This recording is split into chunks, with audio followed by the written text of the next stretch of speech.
Hi, guys. Welcome back, ladies and gents. As you know, we've been talking about relationships and, the things that go into relationship, meeting a person to start a relationship, keeping a relationship going, the things that can happen during a relationship, etc., etc. And one of those things that I would like to mention quickly is when keeping a relationship, the things that can pop up are the different emotional levels that both people experience from different things that happen, on a day-to-day basis. Now, obviously, you'd always like the emotional level from each person to be great and to have no problems.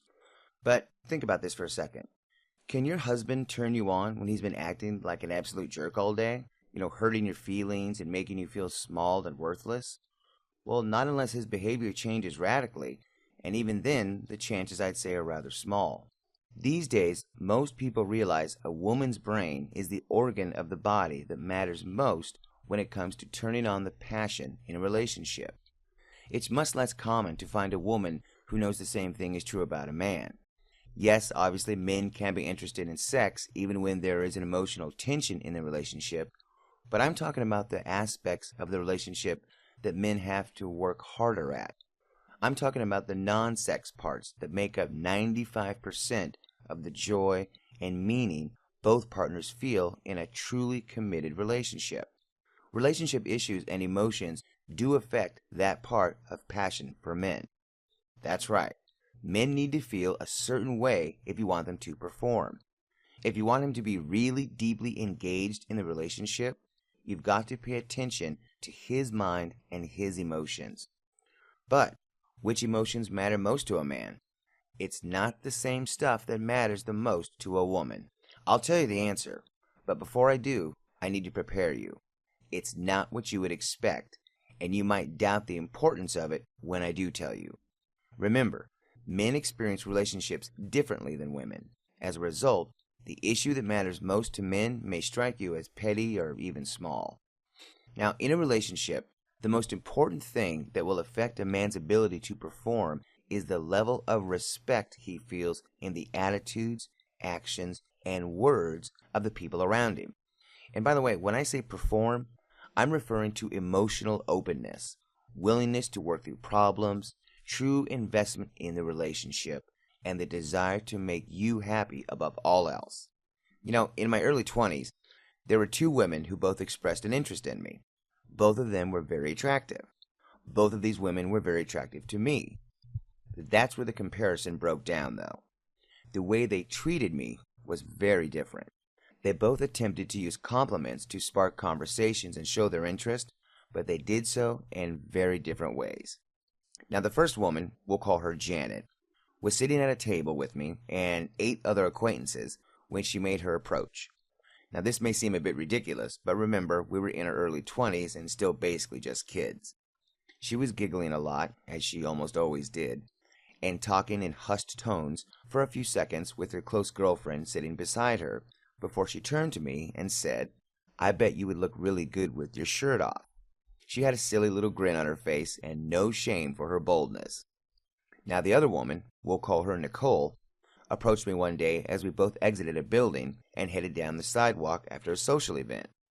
She walked beside me for a moment, making small talk before changing her tone of voice slightly to a more serious tone. She said, "I was really impressed with what you said to Bill and Sarah last week." She turned her head and looked at me in the eye at this point and continued, "Your wisdom's going to take you a long way in this world, you know." Can you guess which one of these women got my attention? Was it Janet or Nicole? The truth is, they both got my attention. Only one caused me to feel deeply respected, though. At the moment I experienced true respect from Nicole, I could suddenly see visions of myself in a long-term relationship with her. Experiencing the weight of her respect caused me to want to welcome her into my life and promise my heart to her. I suddenly felt a deep trust for her and the desire to never lose the deep respect that she seemed to hold for me. Sarah got my attention too, but I felt like she saw me as some kind of plaything. I believe she had a genuine desire to pay a compliment, but I didn't feel respected.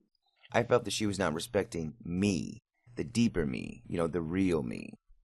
True respect is demonstrated, not just spoken with words. This is a concept that's difficult to explain without a lot of examples and more in-depth explanation. Because of that, I put together a video that describes a profound experience I have had with teaching women what I now call the respect principle. As a professional dating coach, there are a few things I have to offer that have a more deep and powerful effect in their lives. Respect matters to men in ways women just can't see without a little training in male psychology. If you'd like to learn how to implement this concept in your own relationships, follow the link below to a presentation I put together on the respect principle. Thanks so much for listening. I appreciate it. I hope this helps you in your relationships. Last but not least, please go to girlgetsmarried.com and download the free report that I have. It's a great little report that will help you if you haven't met the man of your dreams yet, or if it seems like your relationship has lost its spark. It will help you by giving you the most powerful tips and tricks on how to get really down deep to a man's heart and really get the relationship of your dreams. It can do nothing but help you. Again, go to girlgetsmarried.com to download this. You'll find it nothing but extremely useful. Thanks so much for listening, and good luck out there.